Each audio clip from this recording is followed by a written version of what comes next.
महाराज, उठिए महाराज। क्या महाराज, आखिर ये कौन है? क्या आखिर ये मैं कहाँ पे आ गया हूँ? ये राजगद्दी उसी को ही मिलेगी जो कि अच्छे से राज कर पाएगा। ग्रे कैसल के किंग की हत्या हो चुकी है। क्या राजा की मौत हो चुकी है? अब ग्रे कैसल के नए किंग तिमोथी विंबलडन है। नहीं, मैं उसे मरने नहीं दे सकता हूँ। सो गाइस, जैसे कि आप लोगों ने पिछले एपिसोड में देखा था, विंटर का टाइम आ चुका है और जैसे कि आप सभी लोग जानते हैं, विंटर का टाइम यानी कि डीमन मंथ, जहाँ पे सारे के सारे डिमोनिक बीस्ट वो बॉर्डर टाउन की ओर आगे बढ़ेंगे। जहाँ पे हम देखते हैं कि रोलैंड और बाकी सभी उसी बॉर्डर टाउन के वॉल पे चढ़ते हैं, जहाँ पे उनके सामने एक अजीब सा बीस्ट आता है जो कि उनके ऊपर अटैक कर देता है। अब आगे हम देखते हैं जैसे ही वो जो डिमोनिक बीस्ट होता है वो उनके ऊपर अटैक करता है, वैसे ही आयरन एक्स भी उसके ऊपर अटैक कर देता है और अपने उस तीर से उसे मार डालता है। जहाँ पे ये देखते हुए रोलैंड थोड़ा सा हैरान होता है। तभी कार्टर ये सब देखते हुए क्या रहा होता है, अच्छी बात है कि हमने उसे उछलने नहीं दिया, नहीं तो वो चीज एक बहुत ही बड़ी दिक्कत हो जाती। तो ये सब देखते हुए रोलैंड मनी मन क्या रहा होता है, इनका खून ये तो सच में काला है, क्या ये किसी डिमोनिक पावर से इन्फेक्टेड है? लेकिन अवेकनिंग के बाद विचेस ऐसा क्यों करेगी? अगर मुझे ऐसा मौका मिलता तो मैं पक्का माउंटेन रेंज पे जाता। इसी के साथ वो आयरन एक्स से क्या रहा होता है, अगर किसी को डिमोनिक बीस्ट ने काट लिया तो क्या होगा? क्या वो भी इस डिमोनिक बीस्ट की तरह बन जाएगा? तो उसकी बातें सुनते हुए आयरन एक्स कह रहा होता है, बिल्कुल नहीं, काटे जाने के बाद बस इंसान मर सकता है और कुछ नहीं होगा। तो ये देखते हुए रोलैंड मनी मन क्या रहा होता है, चलो ये अच्छी बात है कि ये कोई ज़ॉम्बी अपोकलिप्स इससे का ही नहीं है, नहीं तो ये और भी ज्यादा दिक्कत होती। इसी के साथ मेरे पास ज़ॉम्बी वायरस का एंटीजन भी नहीं है और ना ही मुझे पता है कि इसे कैसे बनाते हैं। इसी के साथ वो उन लोगों से क्या रहा होता है, तो फिर इनके मांस के बारे में क्या हम इसे खा सकते हैं? जो कि देखते हुए कार्टर चिल्लाते हुए क्या रहा होता है, क्या महाराज, आखिर हम डिमोनिक के इन अवतारों को कैसे खा सकते हैं? ऐसा नहीं हो सकता, वो सारे के सारे हेल्थ से इन्फेक्टेड है, तुम जानते हो है ना? तभी आयरन एक्स कह रहा होता है, आपका नाइट सही है, मैंने एक बार मेरे कुत्ते को इसका मांस खाने के लिए दिया था और इसे खाने के बाद वो मर गया था। तो उसकी बात सुनते हुए रोलैंड थोड़ा सा उदास होते हुए क्या रहा होता है, तो क्या ऐसी बात है? ये तो अफसोस की बात है। तो उसकी ऐसी बातें सुनते हुए वो दोनों काफी ज्यादा हैरान होते हैं। यहाँ पर रोलैंड मनी मन क्या रहा होता है, बॉर्डर टाउन के पास फूड सप्लाई की बहुत ही ज्यादा कमी है और अगर हम इस डिमोनिक बीस्ट के मांस को खा सके तो इस विंटर के महीने में हार्वेस्ट की कमी नहीं होगी। और अगर इसे इमेजिन करें तो सारे के सारे क्रेजी बीस्ट जंगल से बॉर्डर टाउन की ओर ही बढ़ रहे हैं, तो इसलिए हमें कोई भी दिक्कत नहीं होगी।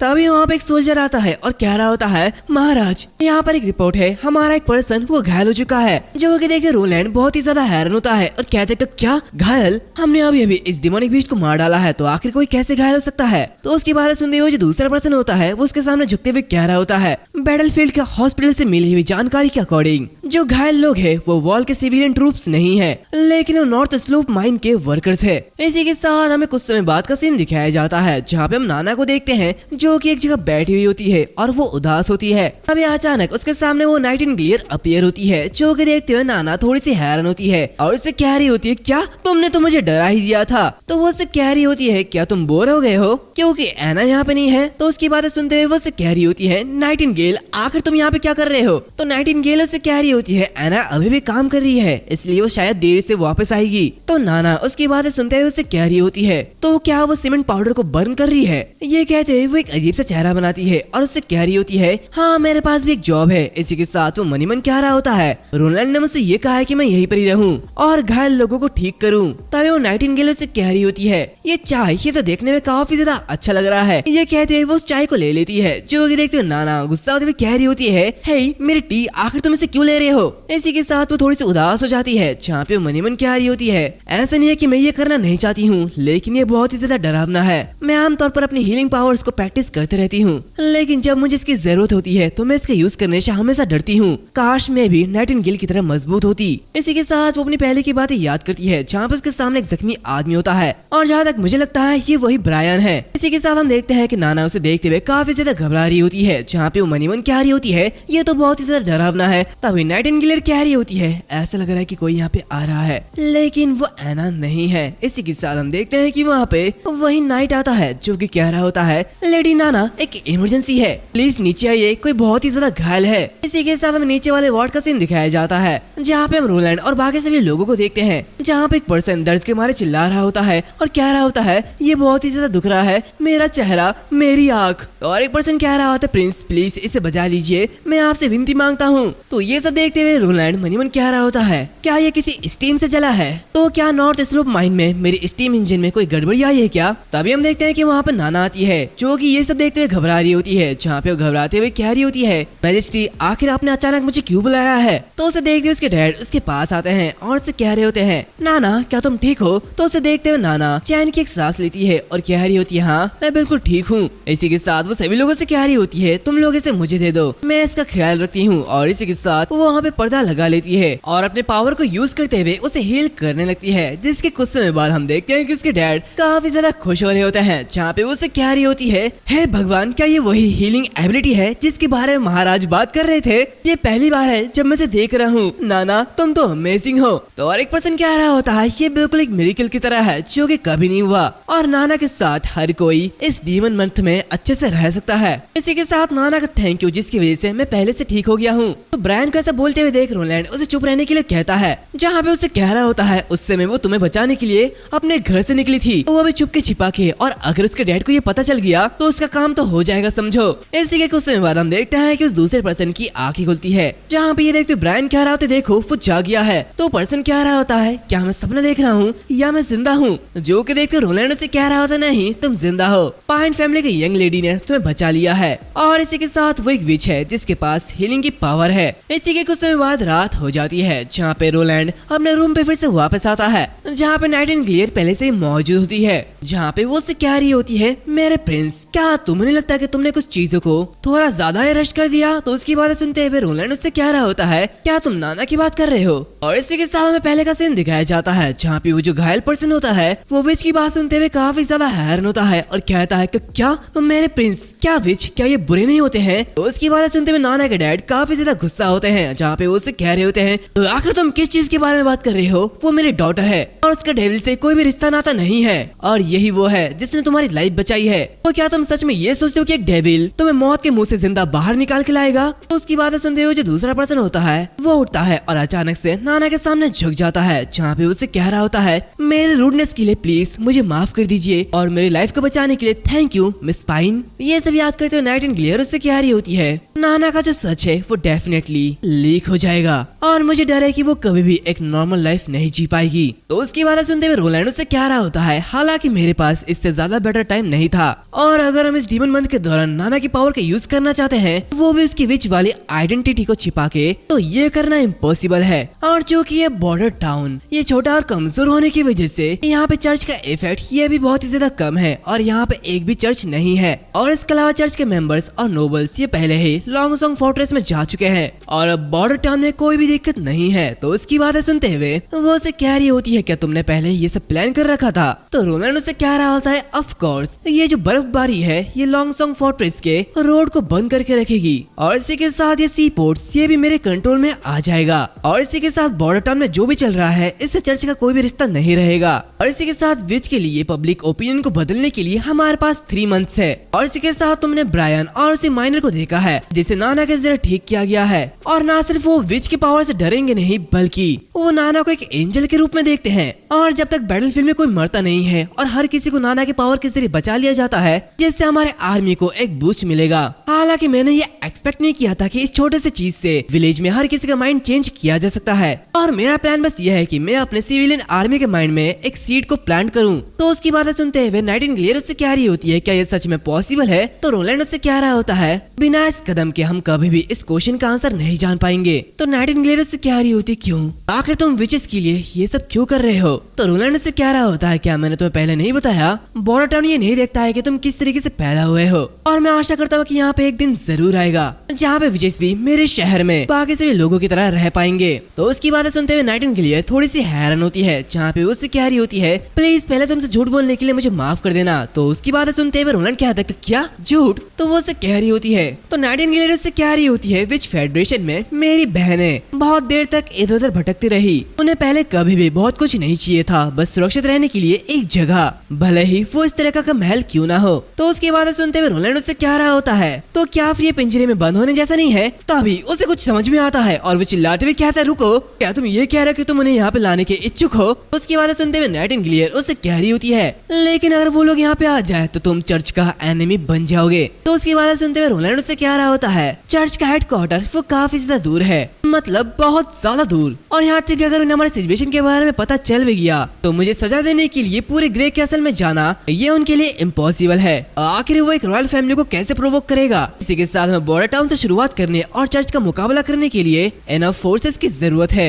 उसके बाद मैं एक ऐसी दुनिया बनाऊंगा जहाँ पे विच और आम लोग एक साथ रह सकेंगे, जिसमें ग्रे कैसल या फिर शायद पूरा किंगडम भी शामिल होगा। इसी के साथ सीन चेंज होता है, हमें ग्रे कैसल कैपिटल का सीन दिखाया जाता है, जहाँ पे हम कुछ लोगों को देखते हैं जो किसी तरफ बढ़ रहे होते हैं। तभी वो अपने घोड़े को रोक लेते हैं। यहाँ पे पर्सन कह रहा होता है, कैपिटल, मैं फाइनली यहाँ पे वापस आ चुका हूँ। तभी उसे उस कैपिटल से एक सिग्नल मिलता है, जहाँ पे ये देखते हुए अपने साथियों से कह रहा होता है, इस सिटी में एंटर करने का टाइम आ चुका है। और इसी के साथ में पता चलता है ये गैरल्ड विंबलडन है, जो कि ग्रे कैसल का फर्स्ट प्रिंस है, जिसके पास मार्शल आर्टिस्ट की पावर है। इसी के साथ हम देखते हैं कि वो इसी ग्रे कैसल में एंटर करता है, जहाँ पे वो आगे बढ़ते हुए कह रहा होता है, फादर, मेरा जो है मैं उसे वापस लेने के लिए यहाँ पे आ चुका हूँ। इसी के साथ हम देखते हैं कि उसके सामने कुछ लोग आते हैं, जहाँ पे वो लोग उससे कह रहे होते हैं, मेरे प्रिंस, मैं बस आपके वापस आने का इंतजार कर रहा था। तो उसकी बातें सुनते हुए गैराल्ट कह रहा होता, बहुत बढ़िया, तुमने अच्छा काम किया है। वैसे क्या गार्ड अभी तक बदल चुके हैं? तो उसकी बातें सुनते हुए वो पर्सन कह रहा होता है, महाराज, प्लान में थोड़ी सी गड़बड़ आ चुकी है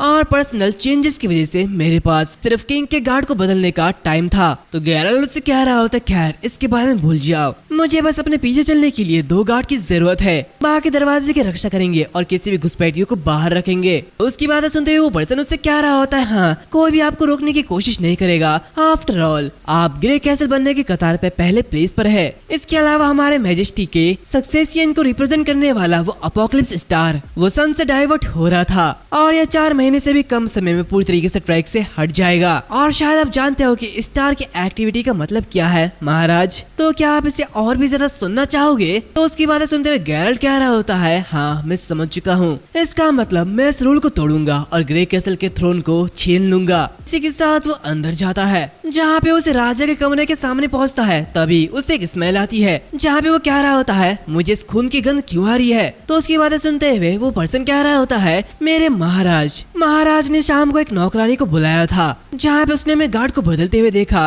तो आप श्योर रहे, हमने पहले ही उसकी देखभाल कर ली है। उसकी बातें सुनते हुए गैराल्ट मनीमन कह रहा होता है, मेड, लेकिन माँ के मरने के बाद मेरे फादर ने अभी तक किसी भी लेडी को नहीं छुआ है। इसी के साथ वो उससे कह रहा होता है, यहाँ पे तो बहुत ही ज्यादा शांति है। तो पर्सन उससे कहता है, क्या ये अच्छा नहीं है? ऐसा नहीं लगता कि यहाँ पे कई सारे गार्ड्स है, तो इसलिए आपके लिए ये और भी ज्यादा इजी हो जाएगा। तो उसकी बातें सुनते हुए गैराल्ट कह रहा होता है, मुझे कभी भी इस तरीके से चोरी छिपे आने की जरूरत नहीं पड़ी। मैं यहाँ पे साफ रूप से फादर के साथ थ्रोन के बारे में चर्चा करने के लिए आया था, लेकिन अगर मैं उन्हें नहीं मना पाता तो मुझे काम करने का एक अलग तरीका चुनना होगा। इसी के साथ वो उस दरवाजे के सामने खड़े हो जाता है, लेकिन अब उसे वो ब्लड की स्मेल और भी ज्यादा आ रही होती है, जहाँ पे वो धीरे से उस दरवाजे को खोलता है और वो सामने उस बेड में खून को देखता है, जो कि देखते हुए वो बहुत ही ज्यादा हैरान होता है और किक मारते हुए उस दरवाजे को तोड़ता है। तभी वो अपने सामने उसके भाई तिमोथी को देखता है, जहाँ पे उसे देखते हुए कह रहा होता है, ऐसा कैसे हो सकता है तिमोथी, आखिर तुमने ये क्या किया? इसी के साथ हम वहाँ पे विंबलडन को देखते हैं, ग्रे कैसल का 3rd किंग जो कि मरा हुआ है, और इसके सामने तिमोथी विंबलडन जो कि ग्रे कैसल का 2nd प्रिंस होता है, वो खड़ा होता है, जहाँ पे वो गैराल्ट से कह रहा होता है, मैं बिल्कुल तुम्हारी तरह हूँ ब्रदर,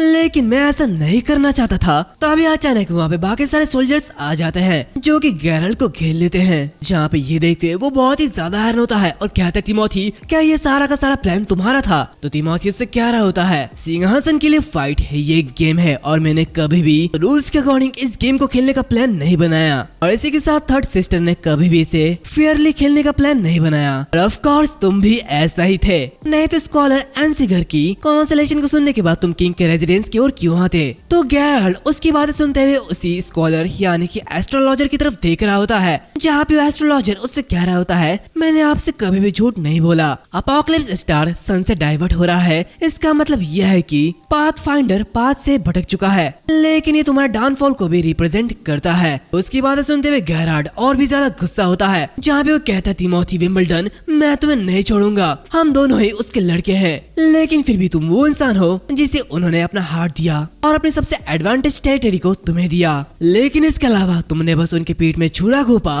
तुम तो एक तरीके से हेल से आया हुआ एक डेविल हो। तो तिमोथी उससे क्या रहा होता है? आखिर तुम क्या सोच रहे हो मेरे डियरेस्ट ब्रदर? अगर तुम उसे कन्विंस नहीं कर पाते तो तुम भी क्या करने जा रहे थे? तुम भी तो उसे मारने वाले थे। तो अपने आप से झूठ बोलना बंद करो। ये देखते हुए गेराल्ड और भी ज्यादा गुस्सा होता है, जहाँ पे वो उसे कहता है, क्या मुझे यहाँ पे धोखा देने का पर्पस सिर्फ तुम्हें मुझे खत्म करना था? तो उसकी बातें सुनते हुए तिमोथी उससे क्या रहा होता है, तुम्हें खत्म करना? नहीं, ये मेरे लिए इतना ज्यादा हेल्पफुल नहीं रहेगा। अगर मैं फादर के 5 सालों तक वेट करता तो मुझे डर है कि मैं थर्ड सिस्टर पायरेट आर्मी के खिलाफ खड़े हो जाऊंगा, और अगर ऑनेस्टली कहूँ तो मैं उनसे बहुत ही ज्यादा इम्प्रेस हूँ। उसने क्राउन के लिए लड़ाई होने से पहले ही इसे प्रेडिक्ट कर लिया था, और जब हम छोटे थे तब वो हमारे साथ बहुत ही ज्यादा अच्छी थी, लेकिन अब हमें सिंहासन के लिए आखिर एक दूसरे को क्यों मारना पड़ रहा है? खैर, इसका एग्जाम्पल तुम खुद हो, और मुझे डर है कि तुम मुझे आधा काट देना चाहते हो, है ना? मैं तुम्हें बताता हूँ, अभी मैं क्राउन पर चढ़ना चाहता हूँ, जहाँ क्लियर वाटर का उल्टा बैलेंस या वॉरियर्स को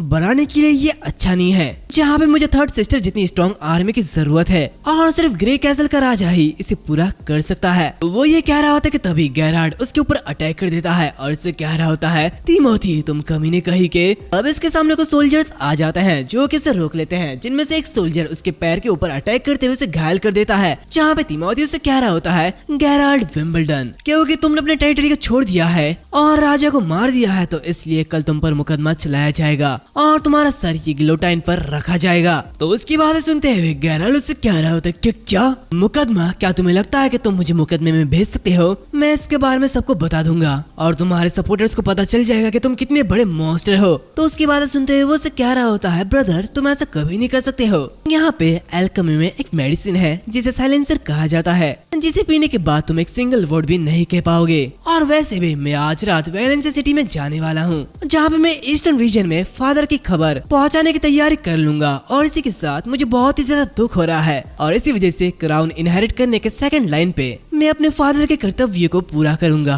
और राजा बनूंगा। तो गेराल्ड उससे गुस्सा होते हुए क्या रहा होता है, तुम कमीने कहीं के, तुम्हें इसकी सजा जरूर मिलेगी। तो तिमोथी उससे क्या रहा होता है, अगर तुम किसी को ब्लेम करना चाहते हो तो हमारे कनिंग सिस्टर को करो, अगर यहाँ पे वो नहीं होती तो मैं कभी भी ऐसा नहीं करता। इसी के साथ अपने साथियों से क्या रहा होता है, इसे लेके जाओ। जो कि देखते हुए जो सोल्जर्स होते हैं वो उसे लेके जाते हैं, जहाँ पे गेराल्ड चिल्लाते हुए क्या रहा होता है, तिमोथी तुम मॉन्स्टर कहीं के, मैं वादा करता हूँ कि तुम एक पेनफुल मौत मरोगे। तभी हम देखते हैं कि वो जो एस्ट्रोलॉजर होता है वो तिमोथी के पास आता है और उससे कह रहा होता है, मेरे प्रिंस, जो कि ये क्राउन ये ऑलरेडी तुम्हारा हो चुका है, तो क्या मैं आपको मैजेस्टी कह सकता हूँ? तो वो उससे कह रहा होता है, हाँ बिल्कुल, तुमने बहुत ही अच्छा काम किया है, और जब मैं ग्रे कैसल के थ्रोन पर बैठ जाऊंगा तो मैं हमारे एग्रीमेंट को फुलफिल कर दूंगा। हालांकि आज मेरे ब्रदर की ऐसे स्टेट को देखने के बाद मुझे ऐसा लगता है कि मुझे कुछ प्रॉमिस तोड़ने पड़ेंगे। इसी के साथ वो एक पिल बाहर निकालता है, तो उसे देखते हुए एस्ट्रोलॉजर घबरा रहा होता है और कहता है, मेरे प्रिंस आखिर आप ये क्या कह रहे हैं? तभी तिमोथी से क्या रहा होता है, मैं जानता हूँ कि तुम ऑलरेडी इसके बारे में जानते हो,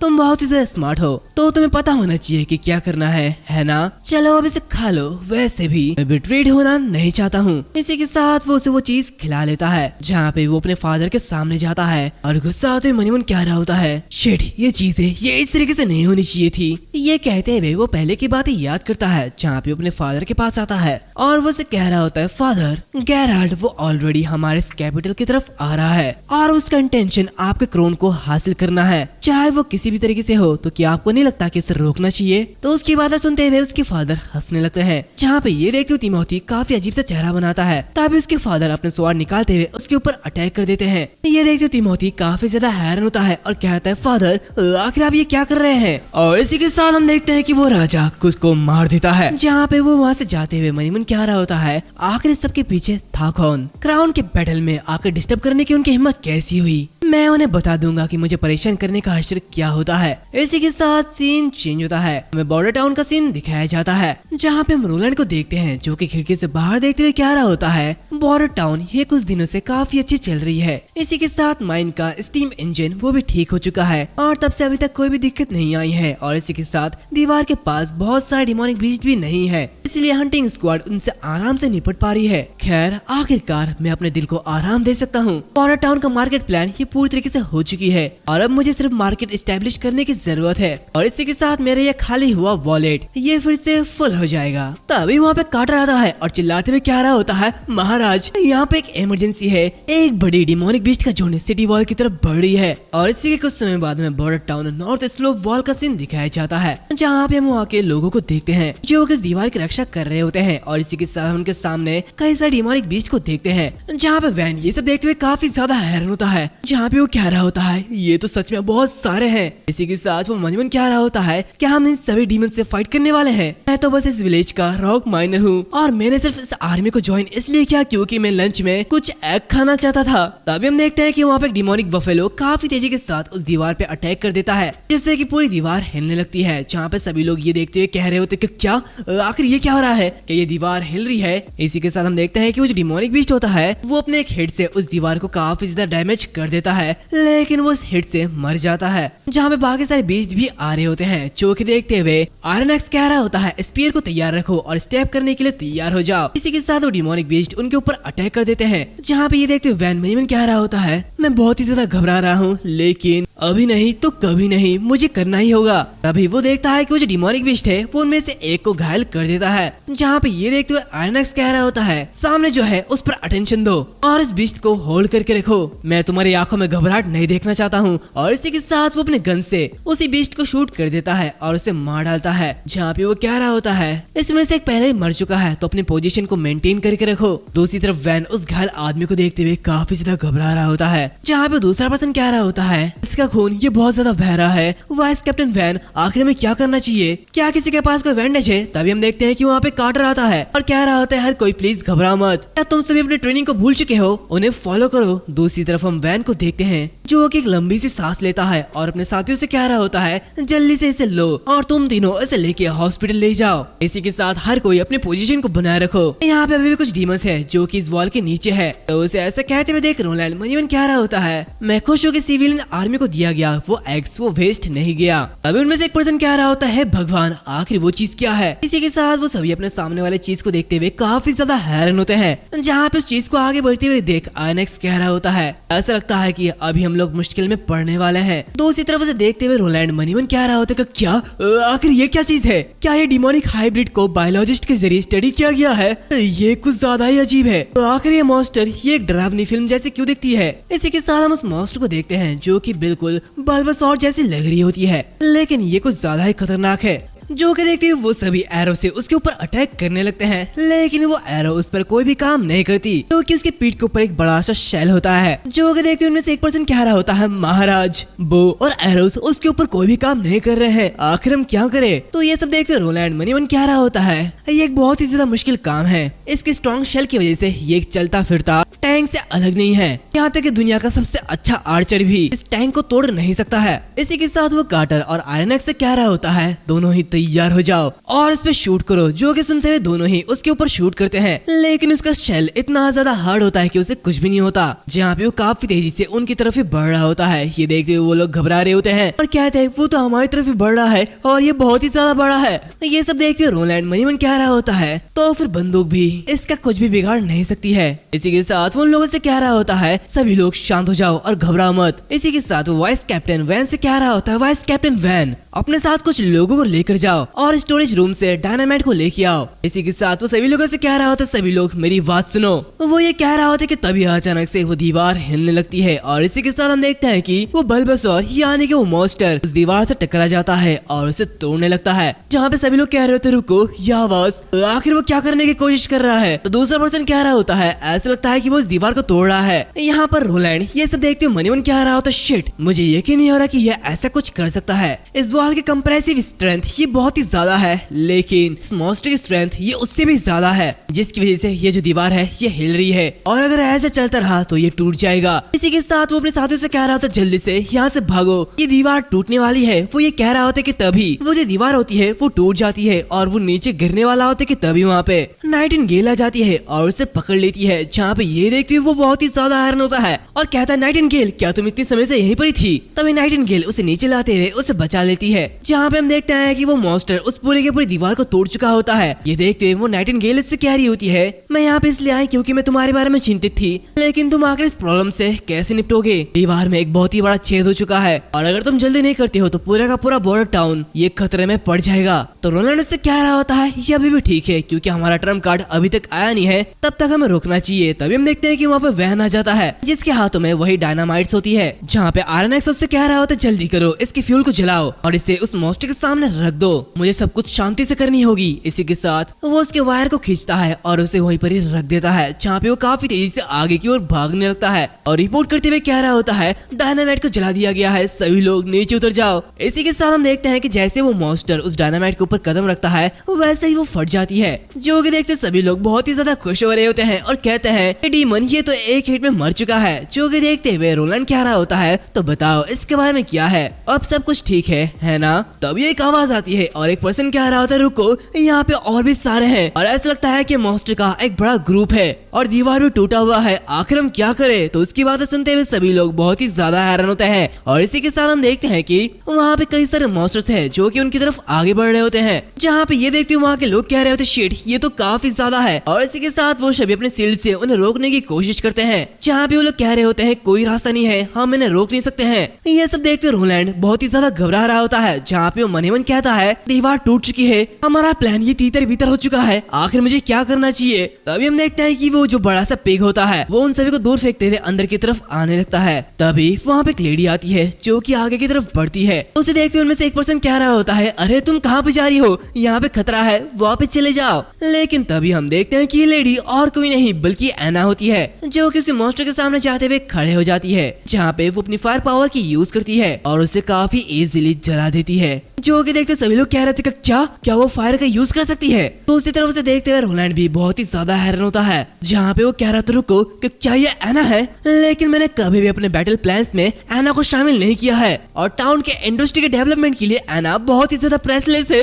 आखिर उसने ऐसा क्यों किया? मैंने उसे खतरे से बचाने के लिए स्पेशली बीमार लोगों के वार्ड में रखा था, लेकिन आखिर वो कैसे बाहर निकल गई? तभी हम देखते हैं कि वहाँ पे ब्रायन आता है, जो कि रोलैंड के सामने झुक जाता है और इसे कह रहा होता है, प्लीज मुझे माफ कर दीजिए महाराज, मिस एना दीवार पर आपकी सेफ्टी को लेके बहुत ही ज्यादा चिंतित थी और उन्होंने यहाँ पे आने पे जोर दिया, मैं उसे बिल्कुल भी रोक नहीं पाया। तो उसकी बातें सुनते हुए रोलैंड मनी मन कह रहा होता है, ओरिजिनली मैंने नाना का यूज करके सिविलियन आर्मी के ओपिनियन को मेरे फेवर में लाने के बारे में सोचा था और एक बार जब लोग डायनो को एक्सेप्ट कर लेंगे तो मैं एना को सबके सामने लेके आऊंगा, लेकिन अब ये बहुत ही ज्यादा लेट हो चुका है या फिर कहो जल्दी हो चुका है। इसी के साथ वो उससे कह रहा होता है, इसमें माइंड मत करो, जल्दी से एना को प्रोटेक्ट करो। इसी के साथ वो नाइटिंगेल से कह रहा होता है, नाइटिंगेल तुम भी ऐसा करो। तो नाइटिंगेल उससे कह रही होती है, मैं समझ सकती हूँ, प्लीज सावधान रहना। दूसरी तरफ हम देखते हैं कि एना को देखते हुए सभी लोग बहुत ही ज्यादा डर रहे होते हैं, लेकिन वो सभी रोलैंड की बातें मानते हुए उसे प्रोटेक्ट कर रहे होते हैं। तभी एना फिर से अपनी पावर को यूज करती है और फायर की बड़ी सी वॉल क्रिएट कर देती है,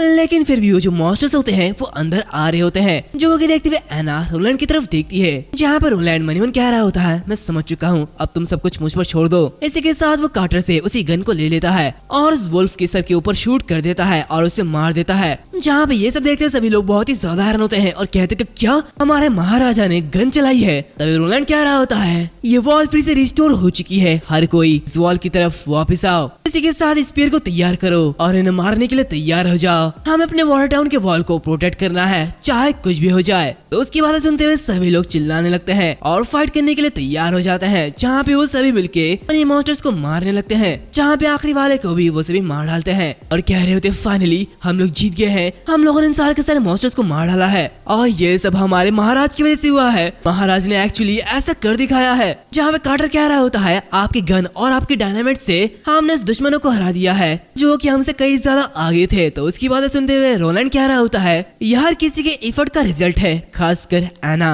तभी उसे कुछ याद आता है जहाँ पे मनीमन कह रहा होता है, मैं कमांड को संभालने में इतना ज्यादा बिजी था कि मैं एना के बारे में भूल ही गया। इसी के साथ वो कार्टर से कह रहा होता है, आखिर मुझे उसे सिविलियन आर्मी को कैसे समझाना चाहिए, उसे शैतान के रूप में नहीं देखा जाएगा, है ना। इसी के साथ वो घबराते हुए आगे बढ़ता है। तभी वो देखता है कि सभी लोग एना के सामने झुक रहे होते हैं और एना वहाँ पे आगे बढ़ रही होती है। तो उसे देखते हुए रोलैंड मनीमन कह रहा होता है, भले ही ये अननोन पावर ये काफी ज्यादा टेरिफाइंग है, जबकि वो हमारे साइड में है तो कोई भी कंप्लेन नहीं करेगा। और यही ट्रस्ट और ग्रेटिट्यूड को सबके सामने लेके आता है। इसी के साथ वो एना से कह रहा होता है, एना क्या तुम ठीक हो। तो एना से कह रही होती है, महाराज मैं ठीक हूँ। वो ये कह रही होती कि तभी वो नीचे गिर जाती है, लेकिन रोलैंड उसे पकड़ लेता है। इसी के साथ सीन चेंज होता है। हमें क्लियर वाटर पोर्ट ग्रेसिया के रेजिडेंस का सीन दिखाया जाता है, जहाँ पे ग्रेसिया कह रही होती है, मेरे फादर एलिंग Wimbledon king of Greycastle मर चुके हैं। इसी के साथ हम देखते हैं कि उसके हाथ में एक लेटर होता है। उसे देखते हुए रियान कहता है कि क्या, लेकिन कैसे। तो वो उसे कह रही होती है, यहाँ पे ये लिखा है कि मेरे भाई गैरल ने उसे मार डाला, जहाँ पे उसके ऊपर मुकदमा चलाया गया और उसे फांसी की सजा दे दी गई। तो इसकी बातें सुनते हुए रियान बहुत ही ज्यादा हैरान होता है, जहाँ पे वो कहता है लेकिन ये तो एबनॉर्मल है। तो उसकी बातें सुनते हुए वो उससे कह रही होती है, बेशक ये एबनॉर्मल है, हालांकि मेरा भाई थोड़ा सा मूर्ख है, लेकिन वो इतना भी ज्यादा मूर्ख नहीं कि वो मरना चाहे। किसी और के इन्फ्लुएंस के बिना वो ऐसा कभी नहीं कर सकता था और ये साफ रूप से एक साजिश है। और मेरे भाई तिमोथी के अलावा और कौन ऐसी चीज कर सकता है, यहाँ तक एक अंधा आदमी भी इसमें सच्चाई देख सकता है। आखिरकार वही है जो कि सबसे ऊपर आता है, लेकिन फादर के लिए उसका बहुत ही ज्यादा प्यार था, तो ये पूरी तरीके से अननेसेसरी लगता है। तो उसकी बातें सुनते हुए रियान कहता है, तो फिर आखिर उसने ये सब क्यों किया। ये सुनते हुए ग्रेसिया कह रही होती है, क्योंकि वो मुझसे डरता है, वो ब्लैक फ्लैग से डरता है और ये कदम पूरी तरीके से शुद्ध था। हालांकि तिमोथी ने किंग के मौत का दोष गेराल्ड पर डाल दिया, उसने सिर्फ जनता को पागल बना दिया, लेकिन अगर वो पूरे के पूरे ग्रे कैसल का कंट्रोल चाहता है तो उसे और भी ज्यादा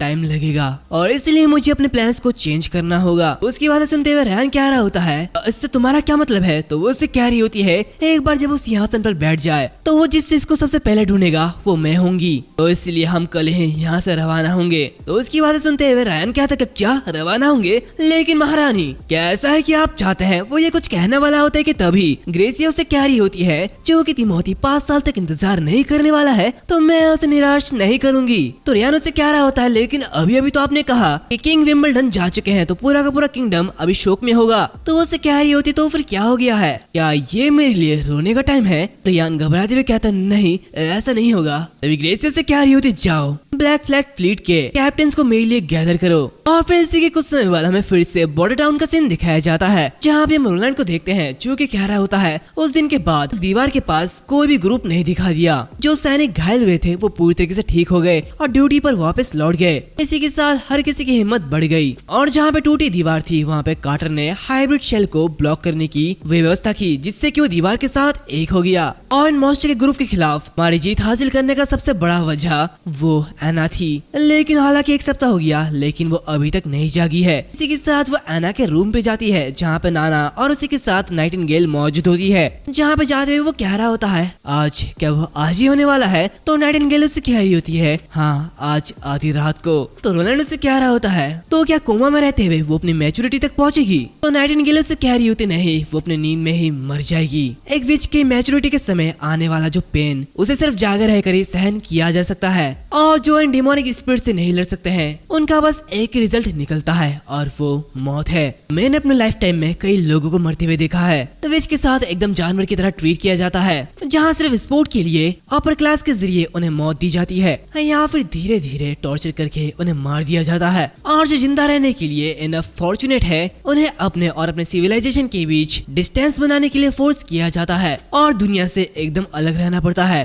और जहाँ तक उसी अननोन हॉली माउंटेन की बात है, हम सिर्फ होप कर सकते हैं कि वो किसी छोटी सी जगह में मौजूद होगी। लेकिन एना ये डिफरेंट है। एसोसिएशंस के सिस्टर को छोड़कर ये पहली बार है जब मैंने किसी को एक विच के बारे में चिंतित होते हुए देखा है। खैर उसे इसकी जरूरत है, वो इसके लायक है, उसके साथ दुनिया में किसी भी इंसानों की तरह बिहेव किया जाना चाहिए। तो महाराज भले ही एना अपने मैच्योरिटी तक सरवाइव ना कर पाए, लेकिन फिर भी उसे पहले ही अपना हॉली माउंटेन मिल चुका है। ये कहते वो काफी ज्यादा उदास होती है। तो उसकी बातें सुनते हुए रोलैंड एना की सारी बातें याद करता है, जहाँ पे वो एना का हाथ पकड़ लेता है और कह रहा होता है मैं अंत तक तुम्हारे साथ रहूंगा चाहे कुछ भी हो जाए। तो उसे देखते हुए नाइटिंगेल उसे थैंक यू कहती है। तभी वहाँ पे एक हवा का झोंका आता है जो कि देखते नाइटिंगेल कह रही होती है ये शुरू हो चुका है, एना का मैजिक एजिटेट होना शुरू हो चुका है। इसी के साथ हम देखते हैं कि नाइटिंगेल देख पा रही होती है कि उसकी मैजिक जो पॉइंट होती है वो बढ़ रही है, उसकी एनर्जी बढ़ रही है। जहाँ पर रोलैंड उसे मोमबत्ती को भी नोटिस करता है जिसकी फ्लेम चेंज हो रही होती है, जो कि देखते हुए वो कह रहा होता है क्या ये डीमन की स्पिरिट है,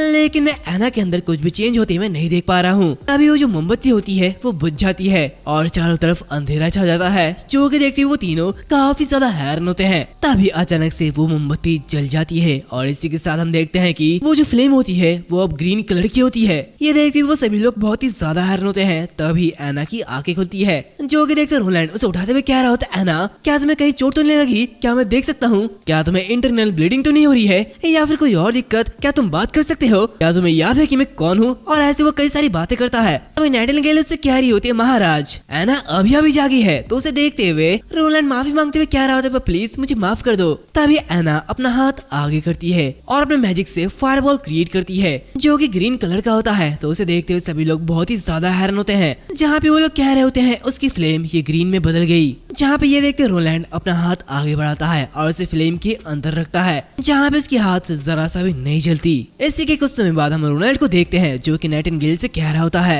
एक फेयरवेल, क्या तुम यहाँ से जा रही हो, क्या तुम वापस एसोसिएशन में जाने वाली हो। तो ये सुनते हुए वो उससे कह रही होती है हाँ एना अब न सिर्फ अवेकन हुई है बल्कि वो डेविल के पोजीशन से भी बच चुकी है। हालांकि मुझे यकीन नहीं है कि ऐसा क्यों है, लेकिन मुझे लगता है कि वो पीसफुली मैच्योरिटी तक पहुंचने वाली पहली विच है और तुमने देखा कि उसका फ्लेम वो बदल चुकी है। तो इसकी पॉसिबिलिटीज बहुत ज्यादा है कि ये उसकी नई एबिलिटी है। वो ग्रीन फ्लेम वो पूरी तरीके से उसके माइंड के साथ सिंक है जहाँ पे ये एक सेफ टेम्परेचर बनाए रख सकता है और किसी भी मूवमेंट इसे बढ़ाया जा सकता है और इसी के साथ इसे 5 मीटर के रेडियस के अंदर मल्टीप्लाई भी किया जा सकता है। ये कहते हुए वो पहले की बात याद कर रही होती है जहाँ पे वो कहती है एना के अंदर का जो मैजिक है वो एक्सट्रीमली पावरफुल है और लॉजिकली कहूँ तो इसके बदलने के लिए उस पर बहुत ही भयानक इफेक्ट पड़ना चाहिए, लेकिन आखिरकार किसी वजह से वो बिना किसी दिक्कत के मैच्योर हो चुकी है। तो उसकी बातें सुनते हुए रोलैंड उससे कह रहा होता है मेरा गेस यह है कि दीवार पर फाइट करने के दौरान एना ने बहुत ही ज्यादा फायर का यूज किया जिससे कि उसके अंदर का मैजिक खत्म हो गया और इस तरीके से हमने डीमन के इफेक्ट को खत्म कर दिया। और आफ्टर ऑल विच इस मैजिक के एम्बॉडीमेंट होते हैं जहाँ के इसके वेसल के रूप में इसका इफेक्ट बहुत ही ज्यादा होगा, लेकिन आजकल विच के साथ भेदभाव किया जाता है और उन्हें इंसानों से दूर किया जाता है। रिजल्ट के तौर पे वो सिर्फ अपनी पावर को छिपा सकते हैं और नॉर्मल सिटीजन की तरह काम कर सकते हैं। जहाँ पे जो विच मैच्योर होने के बाद मर गई है तो मुझे लगता है कि ऐसा इसलिए हुआ होगा क्योंकि उनके अंदर का मैजिक कहीं नहीं गया और उन्हें नुकसान पहुंचा। तो नाइटिंगेल से कह रही होती है ये कोई बुरी सोच नहीं है, तो मैं जल्द से जल्द एसोसिएशन में इसके बारे में अपनी बहनों को बताऊंगी। तो ऐसे भी ऐसे कई लोग हैं जो कि इस विंटर में बहुत ही मुश्किल से गुजर रहे होंगे और अगर वो सरवाइव कर लेते हैं तो मैं उन्हें यहाँ पे लेके आऊंगी और मुझे आशा है कि तुम उन्हें एक्सेप्ट कर लोगे जैसे कि तुमने एना के साथ किया। तो उसकी बात सुनते हुए रोलैंड उससे कह रहा होता है मैं इस बात से बहुत ही ज्यादा खुश हूँ, लेकिन अगर हम डीमन मंथ के एंड तक इंतजार करें तो ये बहुत ही ज्यादा देर हो जाएगी, है ना। और आजकल ये मौसम भी बहुत ही ज्यादा खराब है, इसी के साथ डीमंस भी इधर उधर भाग रहे हैं और ये बिल्कुल भी सेफ नहीं है। तो उसकी बातें सुनते हुए वो उससे कह रही होती है अगर मैं वहाँ पे एक दिन पहले भी पहुँच सकूँ तो 100-200 से ज्यादा लोगों को बचाया जा सकता है। तो प्लीज चिंता मत करो, वैसे भी ज्यादातर डीमंस मेरी प्रेजेंस को महसूस नहीं कर सकते हैं। तो ये सुनते हुए वो उससे कह रहा होता है तो फिर ठीक है, लेकिन आखिर तुम्हारे अवेकनिंग के बारे में क्या, आखिर ये कब होगा। तो वो उससे कह रही होती है वो इस विंटर के एंड में होगा, यानी कि स्प्रिंग के शुरुआत में, लेकिन इस बात की चिंता करने की कोई भी जरूरत नहीं है, सालों से इसमें कुछ भी नहीं हो रहा है। तो उसकी बातें सुनते हुए रोलैंड उससे कह रहा होता है ठीक है मैं समझ सकता हूँ, खैर अपना ध्यान रखना। तो उसकी बातें सुनते हुए उसके सामने झुकते हुए कह रही होती है हम जल्दी मिलेंगे महाराज, और इसी के साथ वो वहाँ से गायब हो जाती है। दूसरी तरफ रोलैंड मनी मन कह रहा होता है ये तो बिल्कुल पहले की तरह है, हमेशा बिना किसी निशान के गायब हो जाना और बिना वार्निंग के सामने आना, सच में ये बिल्कुल अलग है। और इसी के साथ वो बैठते हुए मनी मन कह रहा होता है अगर मेरी हिपोथेसिस सही है तो ये विचेस के लिए बहुत ही ज्यादा फायदेमंद हो सकता है, जहाँ पे नाना को भी ये तकलीफ हो सकती है, तो मैं उन्हें यूं ही बैठे रहने नहीं दे सकता हूँ। और इसके अलावा मुझे ये पता लगाना होगा कि एसोसिएशन को कहाँ पे रहना है, इसके अलावा स्टीम इंजन 2, उसका प्रोडक्शन और साथ ही स्प्रिंग टाइम में आने वाली एक्सपोर्ट और इम्पोर्ट। सच में मेरे पास काफी सारा काम है। तभी वहाँ पे भैरव आता है तो कह रहा होता है महाराज लॉन्गसोंग फोर्ट्रेस से एक मैसेंजर आया है। इसी के साथ हम देखते हैं कि वहाँ पे वही मैसेंजर यानी कि पेट्रोव आता है, जहाँ पे दोनों ही एक दूसरे के सामने बैठे हुए होते हैं, जहाँ पे पेट्रोव थोड़ा सा परेशान लगता है और इसी के साथ वो रोलैंड को एक ऑफर देता है, जहाँ पे उस ऑफर को देखते हुए रोलैंड मनी मन कह रहा होता है हनीसगल फैमिली से इस मैसेंजर ने ये कहा है कि वो लॉन्गसोंग फोर्ट्रेस पर एरिस्टोक्रेट के साथ बॉर्डर टाउन के ट्रेड पर बात करना चाहते हैं। और उसके एक्सप्रेशन को देखते हुए ऐसा लगता है कि क्या चीजें खराब हो गई थी। तभी वो उस चीज को पढ़ता है और कह रहा होता है रुको तो क्या किंग मर चुके हैं। वैसे गाइस बारिश हो रही है तो प्लीज अगर कोई आवाज आए तो माफ कर देना। बहुत ज्यादा बारिश हो रही है लेकिन क्या करें मजा तो आ रहा है, ठंडा ठंडा मौसम और वीडियो बनाने में बहुत ज्यादा मजा आ रहा है। खैर हम आगे बढ़ते हैं, जहाँ पे वो पेट्रोव उससे कह रहा होता है महाराज ड्यूक रैंड के ऑर्डर के तहत इसे आपको इन्फॉर्म करने के लिए कहा गया है, जहाँ पर रॉयल फरमान ये समाप्त हो चुका है और विंटर खत्म होने से पहले ही आपको तुरंत कैपिटल में वापस लौटना होगा।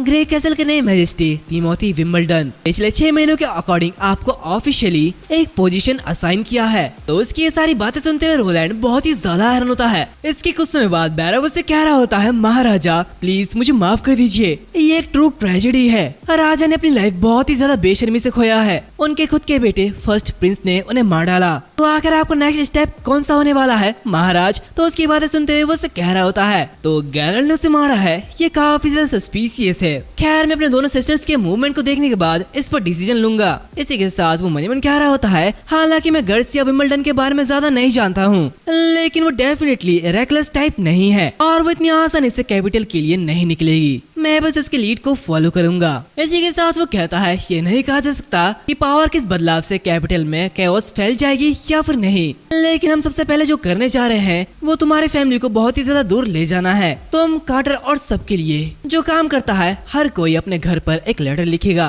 और मैं अपने गार्ड्स को छिपने के लिए उन्हें दूसरे सिटी में लेके जाऊंगा। तो उसकी बातें सुनते हुए वो कह रहा होता है इस बात के लिए थैंक यू महाराज। तभी रोलैंड उससे कह रहा होता है इसके अलावा मैं इस टाउन के मेटल एक्सपोर्टिंग को बंद करना चाहता हूँ, मैं बस रॉक और जेम्स को ही बेचूंगा। इसी के साथ बाकी मैं मेटल्स को अपने लिए यूज करना चाहता हूँ और साथ ही मैं और भी ज्यादा लोगों को सेना में शामिल करना चाहता हूँ। तो उसकी ये सारी की सारी बातें सुनते हुए भैरव काफी ज्यादा परेशान होता है, जहाँ पे मनीवन कह रहा होता है मैसेंजर का ये लीडर ये सच में एक नाइटमेयर निकला, लेकिन क्या मैं सच में खत्म होने वाला हूँ? ऐसा बिल्कुल नहीं, ये एक चमत्कार है जहाँ पे गॉड मेरे साथ दे रहे हैं। जब तक मैं इस बॉर्डर टाउन में रहूंगा तब तक डेफिनेटली कोई ना कोई मुझे बाइट करेगा, जैसे कि लॉन्गसोंग फोर्ट्रेस से ड्यूक रियान। और एक बार जब ये डीमन का मंथ बीत जाए काफी ज्यादा पॉसिबिलिटीज ये है कि वो एक नए एडमिनिस्ट्रेशन के नेम पर किंगडम को वेस्ट की ओर बढ़ाने की कोशिश करेगा और ये बिल्कुल वही होगा जिसकी मुझे जरूरत है। लेकिन बॉर्डर टाउन में सिर्फ 2000 लोगों के साथ मेरे माइंड्स में जो अनगिनत प्लान है वो पॉसिबल नहीं है। Slave, outsourcing, arrange marriages, child birth और लॉ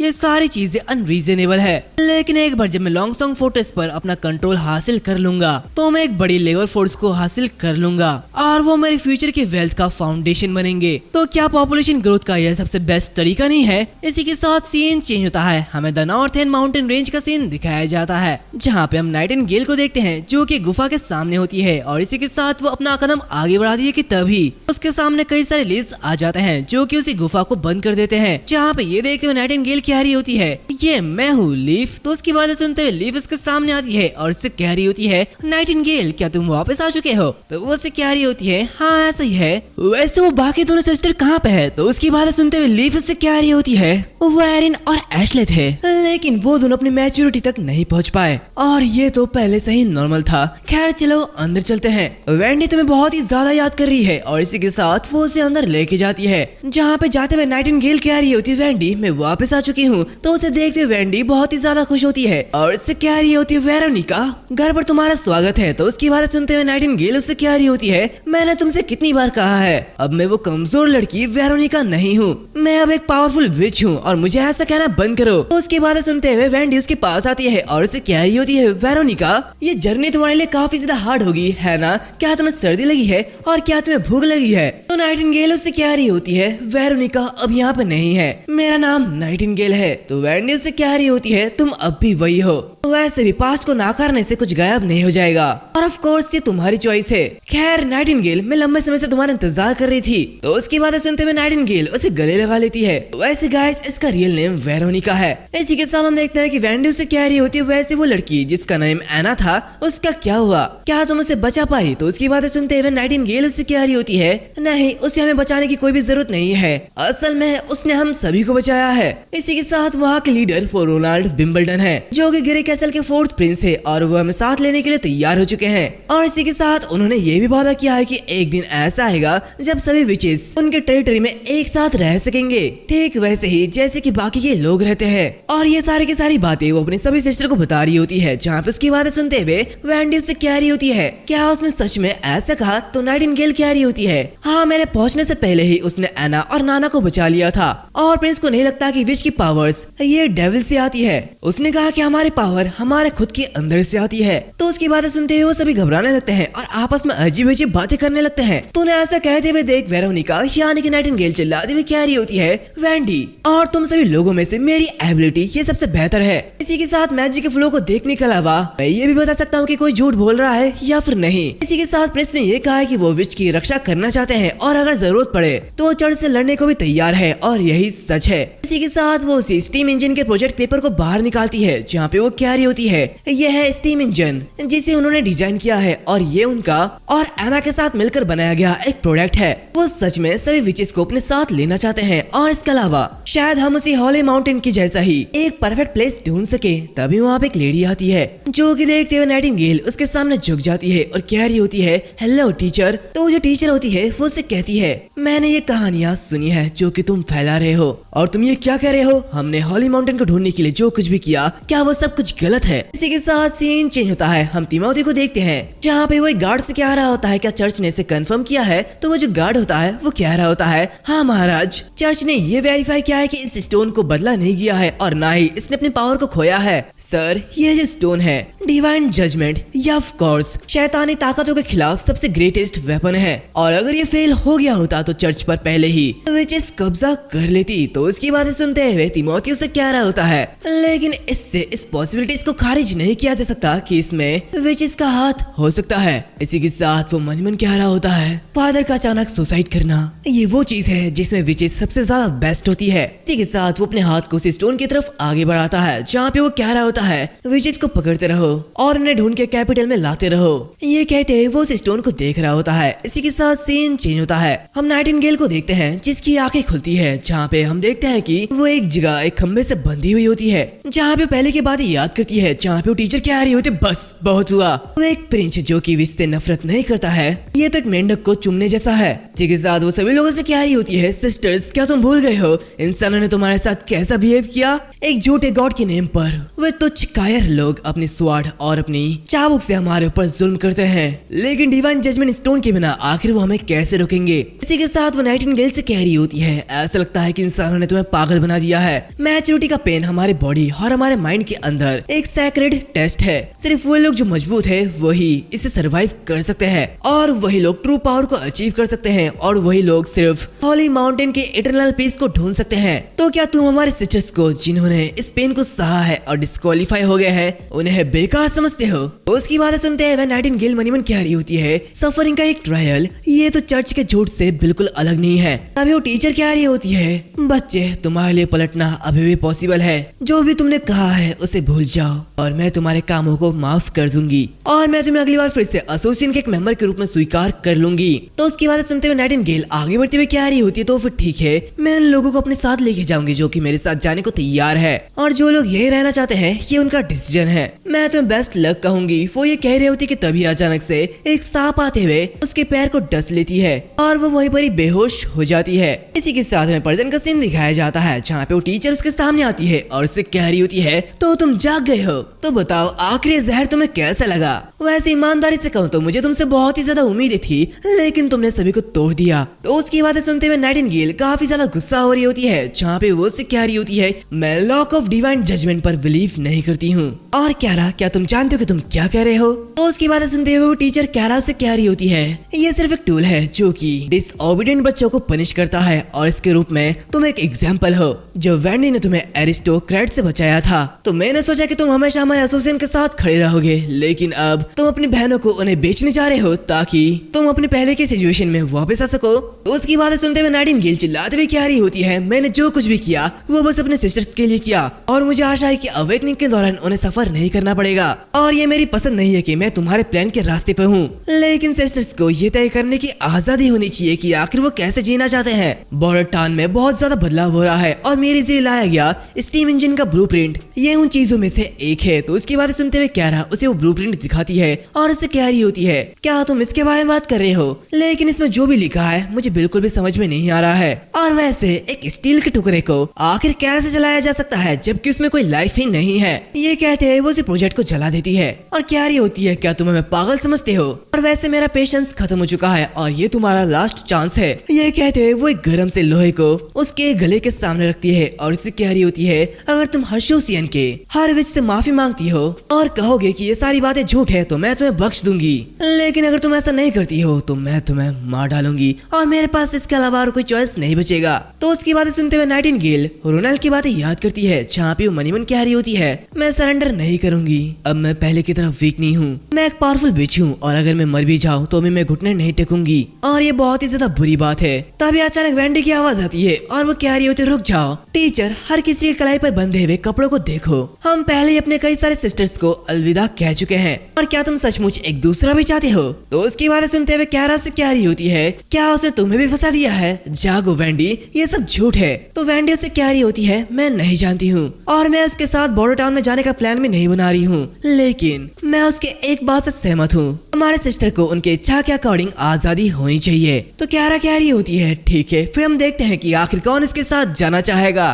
तो उसकी बातें सुनते हुए वहाँ पे कोई भी जाने वाला नहीं होता। तभी वेंडी कह रही होती है इसलिए हमें नाइटिंगेल को छोड़ देना चाहिए। तो वैसे उसने एसोसिएशन के लिए कोई भी हार्मफुल चीज नहीं की है और मैं उसे मरते हुए नहीं देखना चाहती हूँ। अब यहाँ पे लीव कह रही होती है हाँ अगर वो इंसानों के साथ रहना चाहती है तो उसे जाने दो। और एक पर्सन कह रही होती है चर्च और मैच्योरिटी ने पहले ही हमसे बहुत कुछ छीन लिया है, तो टीचर प्लीज फिर से एक बार सोचिए। तो सारा कह रही होती है अपना मुंह बंद रखो और चुप रहो, अगर हमने उसे जाने दिया तो जब दूसरी या फिर तीसरी नाइटिंगेल आएगी तो हम क्या करेंगे, और अगर उसने किसी बेस पे हमारा लोकेशन को भेज दिया तो आखिर हम तो बर्बाद हो जाएंगे। ये कहते हैं वो काफी तेजी के साथ नाइटिंगेल पर अटैक कर देती है, लेकिन तभी वेंडी अपनी मैजिक का यूज करती है और उसके हाथ से वो वेपन को नीचे फेंक देती है और इसी के साथ वो एक कॉइन को बहुत ही तेजी से आगे फेंकती है जो कि नाइटिंगेल के गले पे उस डिवाइन स्टोन भी जाके लगता है, जिससे कि वो डिवाइन स्टोन टूट जाती है। इसकी वजह से नाइटिंगेल अब उस पावर को यूज कर सकती है। दूसरी तरफ ये सब देखते हुए सारा काफी ज्यादा गुस्सा होती है और कह रही होती है वेंडी तुम ट्रेटर कहीं के, और इसी के साथ वो एक स्नेक को समन करती है और वेंडी को डस लेती है।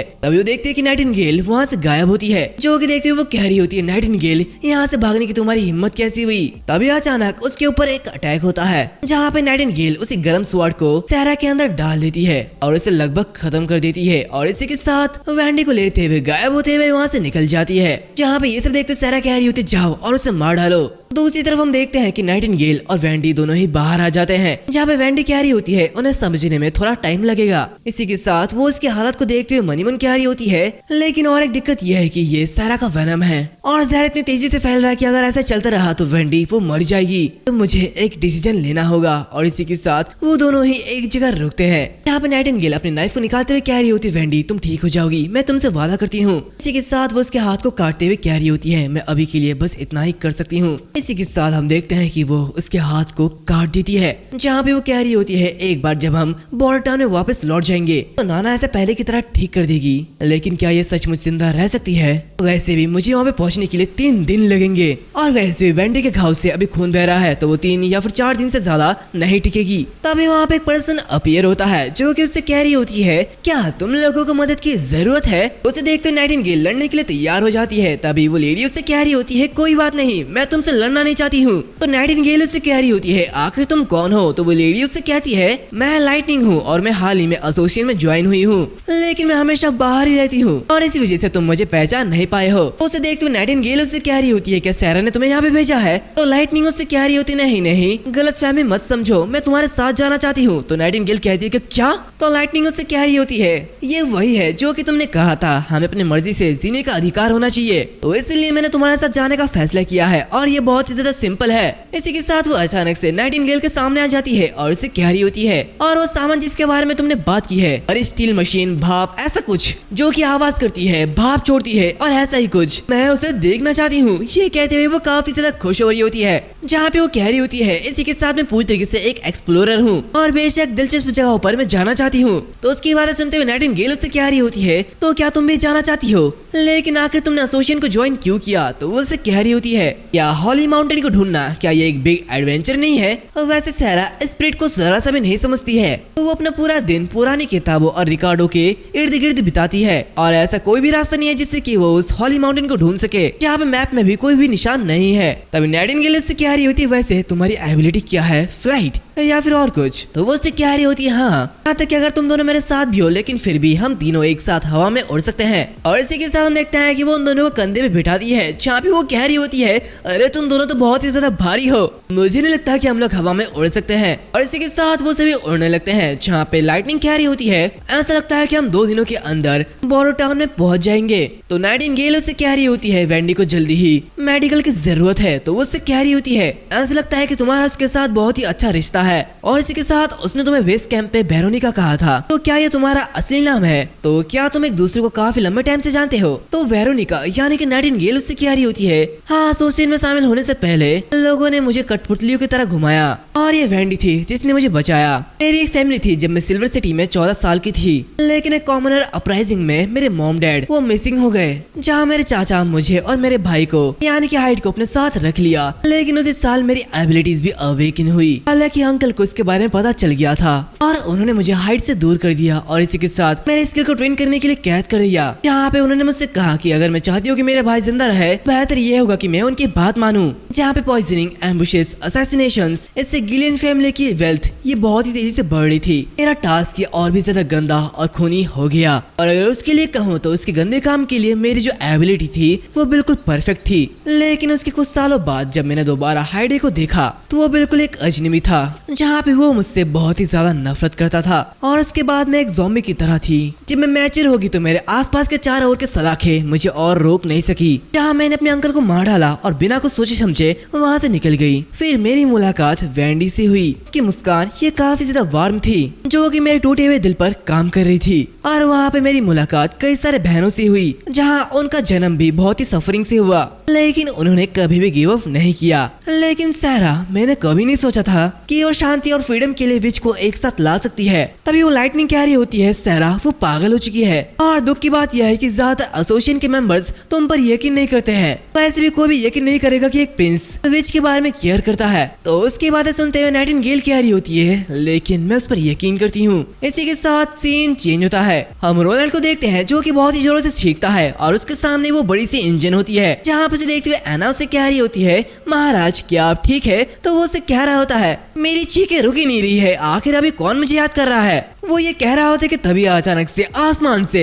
नाइटिंगेल और उसकी टीम आगे गिरती है, जहाँ पर उसे देखते हुए एना रोलैंड को पीछे हटा देती है और कह रही होती है महाराज इसे देखो, और इसी के साथ वो फाइट करने के लिए तैयार हो जाती है। तभी ये देख के रोलैंड भी बहुत ही ज्यादा हैरान होता है और वो कह रहा होता है रुको ये तो नाइटिंगेल है। तभी नाइटिंगेल कह रही होती है महाराज प्लीज नाना को यहाँ पे बुलाइए जल्दी। और इसी के कुछ समय बाद हम रोलैंड को देखते हैं जो कि ऑपरेशन रूम मतलब कि नाना के इलाज के रूम के बाहर होता है, जहाँ पे वो कह रहा होता है आखिर क्या हुआ? ऐसा तो नहीं कि एसोसिएशन पर मॉन्स्टर्स ने हमला कर दिया और ये 3 ही लोग बचे? खैर ब्लेसिंग की बात यह है कि हमारे पास नाना है, जिसकी वजह से उस विच की जान जरूर बच जाएगी, लेकिन मुझे लगता है कि इसके हाथ को आसानी से जोड़ा नहीं जा सकता। तभी हम देखते हैं कि लाइटनिंग बाहर आती है, तो उसे देखते हुए रोलैंड उससे कह रहा होता है तो तुम वो हो जो कि नाइटिंगेल के साथ वापस आए हो है ना? क्या तुम्हें कहीं चोट तो नहीं लगी है? तो उसकी बातें सुनते हुए वो उससे कह रही होती है नहीं बाकी लोग ठीक हो रहे हैं तो चिंता मत करो, वैसे तुम बिल्कुल वैसी हो जैसे कि नाइटिंगेल ने बोला था। एक प्रिंस जो कि विच की परवाह करता है। इसी के साथ वो पहले की बातें याद करता है, जहाँ पे जैसे ही रोलैंड उसकी बातें सुनता है तो वो तुरंत वैंडी को लेते हुए दौड़ पड़ता है। जहाँ पे ये सब याद करते हुए लाइटिंग कह रहा होता है, हालांकि ये खबर चौंकाने वाली थी। एसोसिएशन के ज्यादातर लोगों को नाइटिंगेल की बातों पर यकीन नहीं हुआ। सच कहूँ तो मुझे भी नहीं पता था कि ऐसा होगा, लेकिन ये बिल्कुल वैसी है जैसे कि मेरे फादर ने कहा था। इस दुनिया में कई तरह के लोग रहते हैं, बिल्कुल तुम्हारी तरह। उसकी बातें सुनते हुए रोलैंड मन ही मन कह रहा था कि क्या मेरी तरह अजीब। इसी के साथ वो कह रहा था, रुको, एसोसिएशन पर हमला नहीं हुआ था तो आखिर तुम लोग घायल कैसे हुए? तो उसकी बातें सुनते हुए लाइटनिंग उससे कह रही होती है, एक अटैक? आखिर तुम ये सब क्यों पूछ रहे हो? क्या तुम्हें किसी ने बताया नहीं? जिस लड़की का हाथ गायब हो गया है उसका नाम वेंडी है और उसे एसोसिएशन के टीचर सैरा ने घायल कर दिया है। तो उसकी बातें सुनते हुए रोलैंड थोड़ा सा हैरान होता है और कह रहा होता है, क्या तुम्हारे किसी लोग ने उसे घायल कर दिया? लेकिन आखिर ये कैसे हुआ? और इसी के कुछ समय बाद वो अपने कमरे में आता है, लेकिन तभी वो अपने सामने कुछ देखते हुए काफी ज्यादा हैरान होता है। जहाँ भी वो देखता है कि नाइटिंगेल उसके सामने लेटी हुई होती है, जो कि देखते हुए वो कहता है कि क्या नाइटिंगेल, आखिर तुम यहाँ पे क्या कर रही हो? इसी के साथ वो एक अजीब सा चेहरा बनाते हुए मन ही मन कह रहा होता है कि क्या आखिर वो क्या करना चाहती है? तभी नाइटिंगेल उसके करीब आने लगती है। ये देखते हुए रोनाल्ड घबराने लगता है और पीछे हट जाता है, जहाँ पे वो कह रहा होता है, ये बहुत ही ज्यादा डिफिकल्ट ट्रिप होगा, है ना? लाइटिंग ने मुझे सारी बातें बता दी कि वहाँ पे क्या क्या हुआ, तो तुम जब तक चाहे तब तक आराम कर सकते हो, कोई दिक्कत नहीं है। तभी नाइटिंगेल अचानक उसके सामने झुक जाती है और अपनी नाइफ उसे देते हुए कह रही होती है, रोलैंड विंबलडन, वेरोनिका गिलिन यानी कि नाइटिंगेल, मैं आपके लिए एलिजेंस की शपथ लेती हूँ, विचेस के लिए आपकी काइंडनेस के साथ आपकी कमांड मेरे ऊपर फिट बैठती है। चाहे वो डीमंस के खिलाफ शील्ड हो या वो डार्केस्ट नाइट में आपकी स्वाड हो, मैं आपकी राइट आर्म बनना चाहूंगी, वो भी मेरे लास्ट ब्रीथ तक, चाहे कुछ भी हो जाए। तो उसकी बातें सुनते हुए रोलैंड मन ही मन कह रहा होता है, तो यही वह एसोसिएशन के कामों ने उसे निराश कर दिया, इसलिए अब वो विचेस का फ्यूचर मेरे कंधों पर सौंपना चाहती है। हालांकि मैं इससे ज्यादा मॉडर्न प्रोफेशनल तरीके से निपटना चाहूंगा, तो वैसे भी ये प्रोबेबली इक्वलिटी और फ्रीडम के कॉन्सेप्ट को नहीं समझेगी। इसी के साथ वो उसी नाइफ को लेते हुए कह रहा होता है, मैं समझ सकता हूँ और मैं तुम्हारे वफादारी को एक्सेप्ट करता हूँ, लेकिन तुमने वेरोनिका मेंशन किया, तो क्या ये तुम्हारा रियल नेम है? तो उसकी बातें सुनते हुए वो उसके हाथ को पकड़ते हुए कह रही होती है, महाराज, अब मेरे पास कुछ भी रोकने का कोई भी रीजन नहीं है,